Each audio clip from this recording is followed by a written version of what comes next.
En octobre 1946, les pilotes d'American Airlines et d'United Airlines ont pris place dans le poste de pilotage d'un avion qu'aucun équipage commercial n'avait encore jamais piloté.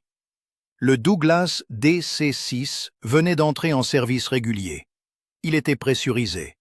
4 énormes moteurs radio à 18 cylindres étaient suspendus sous ses ailes, chacun développant 2400 chevaux lorsque l'injection d'eau était activée.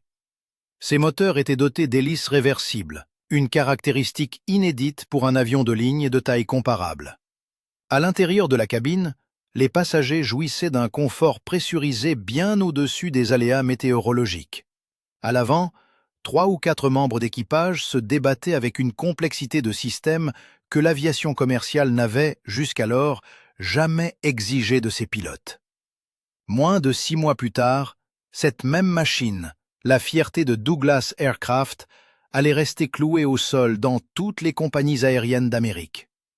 La raison de cette immobilisation révéla une vérité que les constructeurs, les acheteurs et les équipages du DC-6 allaient assimiler par une expérience douloureuse.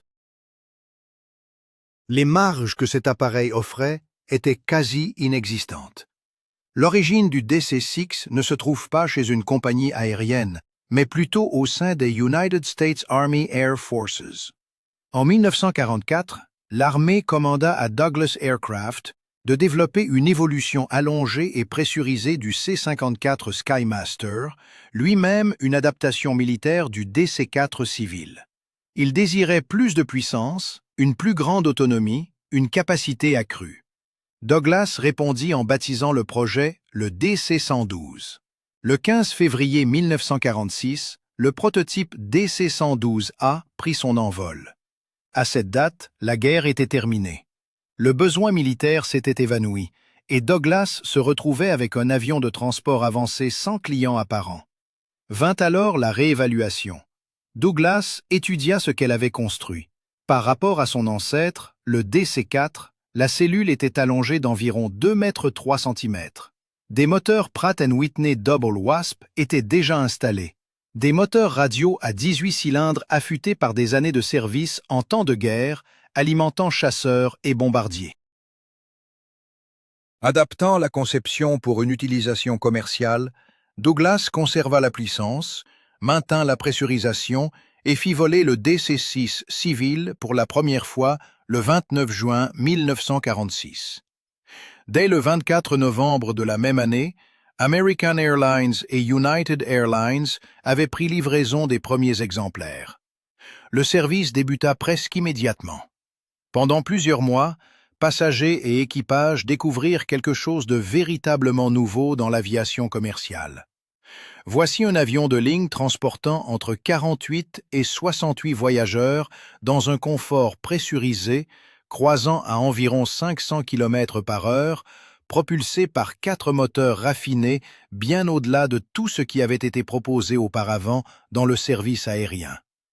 Le DC-6 incarnait l'avenir. Puis, 1947 apporta son lot de problèmes. Tout au long de cette année, des incendies en vol commencèrent à frapper la flotte de DC-6. L'un de ces incendies coûta la vie à toutes les personnes à bord du vol 608 d'United Airlines. Chaque DC-6 fut cloué au sol. Chaque appareil, chaque compagnie aérienne, chaque ligne. Arrêt brutal. Les enquêteurs ont remonté la cause à un défaut de conception, et une fois qu'ils l'eurent identifié, sa simplicité parut presque incroyable. Les ingénieurs avaient placé l'évent du réservoir de carburant directement à côté de la prise d'air alimentant la turbine de refroidissement de la cabine. Dans certaines conditions, des vapeurs de carburant s'échappant du réservoir pénétraient dans le système de refroidissement et prenaient feu. Les caractéristiques mêmes qui définissaient le DC-6 comme moderne, sa pressurisation et ses systèmes de confort, avaient été agencés de manière à transformer un simple évent de carburant en point d'ignition. 4 mois s'écoulèrent, la flotte étant immobilisée. Les ingénieurs de Douglas modifièrent chaque DC-6 en service. Lorsque les opérations reprirent, le défaut était corrigé. Les compagnies aériennes reprirent leurs activités. Les passagers revinrent. Pourtant, cette immobilisation avait mis en lumière un aspect du DC-6 qui allait façonner chaque année de sa vie opérationnelle. Les systèmes de l'appareil étaient étroitement imbriqués. Gestion du carburant, pressurisation, refroidissement des moteurs, réglage de puissance, rien n'était indépendant. Une défaillance ou un mauvais réglage dans l'un pouvait rapidement entraîner des répercussions sur les autres, laissant aux équipages à peine le temps de réagir. Les pilotes du DC-6 devaient comprendre non seulement le fonctionnement de chaque système individuel, mais aussi comment chaque système influençait le comportement de tous les autres. Toute lacune dans cette compréhension avait un prix. Pour comprendre pourquoi cet avion exigeait tant de ses équipages, c'est par ses moteurs que l'explication commence. Chacun des 4 moteurs radio Pratt & Whitney R2800 Double Wasp comprenait 18 cylindres répartis en 2 rangées de 9. Sur le DC-6 original, chaque moteur développait 2400 chevaux avec l'injection d'eau active, un système qui injectait un mélange d'eau et de méthanol dans le moteur pendant les phases de forte puissance. Ce mélange empêchait la détonation et permettait une puissance soutenue au-delà de ce que le moteur aurait pu gérer en toute sécurité. L'injection d'eau n'était jamais automatique. Le mélange, le moment de l'activation, les réglages de puissance, chaque paramètre nécessitait une surveillance et un ajustement constant. Le DC-6A conservait la même puissance nominale de 2400 chevaux.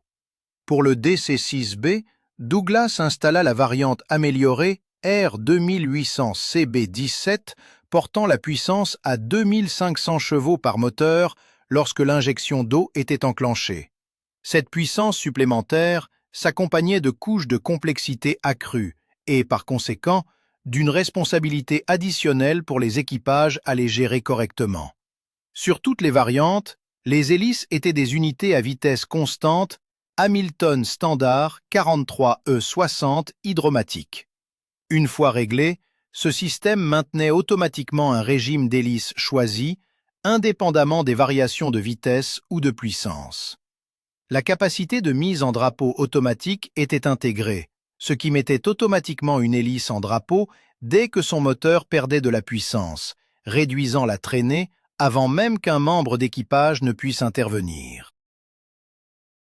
La poussée inversée faisait également partie de l'ensemble, permettant l'inversion de pas pendant le roulement à l'atterrissage pour ralentir un avion de plus de 48 500 kg bien plus efficacement que les seuls freins. Sur le papier, la poussée inversée semble simple. La réalité était tout autre. Gérer 4 hélices à pas inversés pendant le roulement, en les activant et les désactivant symétriquement pour maintenir l'avion droit sur la piste, exigeait une main précise et une technique parfaitement rodée. Une poussée inversée asymétrique, où un moteur agissait plus fort qu'un autre, pouvait déporter l'avion de l'axe central plus rapidement que n'importe quel équipage ne pouvait réagir. Le DC-6B affichait une masse maximale au décollage de plus de 48 500 kg. À cette masse, le taux de montée s'élevait à environ 326 mètres par minute. Le plafond pratique atteignait 7620 mètres. La vitesse de croisière s'établissait à environ 507 km/h. Ces chiffres plaçaient l'avion au sommet de ce qu'un avion de ligne à piston pouvait réaliser dans l'aviation commerciale des années 1950. Les atteindre de manière constante impliquait la gestion de 4 moteurs radio, chacun comptant des centaines de pièces mobiles. Température de culasse, température d'huile, pression d'admission et relevé de régime devaient tous être surveillés simultanément. Rien de tout cela ne pouvait être négligé pendant une phase significative de vol de croisière. La gestion des moteurs radio constituait une discipline à part entière. Le double Wasp consommait du carburant à indice d'octane 108 sur 135, un carburant d'aviation de qualité supérieure spécifiquement requis par les variantes internationales du DC-6B pour fournir une puissance maximale. Ce carburant rendait également possible les routes transatlantiques sur lesquelles Pan American et d'autres opérateurs bâtissaient l'intégralité de leur stratégie commerciale. Dans sa configuration transocéanique, le DC-6B pouvait emporter jusqu'à environ 20 865 litres de carburant. Distribuer ce carburant correctement entre les réservoirs tout au long d'un vol, maintenir le centre de gravité dans les limites acceptables, alimenter chaque moteur uniformément, s'assurer que le poids à l'atterrissage était celui requis par l'équipage, tout cela exigeait une gestion du carburant méthodique et continue, du départ à l'atterrissage. Dès 1952, Pan American exploitait le DC-6B sur des vols transatlantiques en classe touriste, les tout premiers de ce genre à traverser l'océan. C'était l'avion au sommet de sa portée.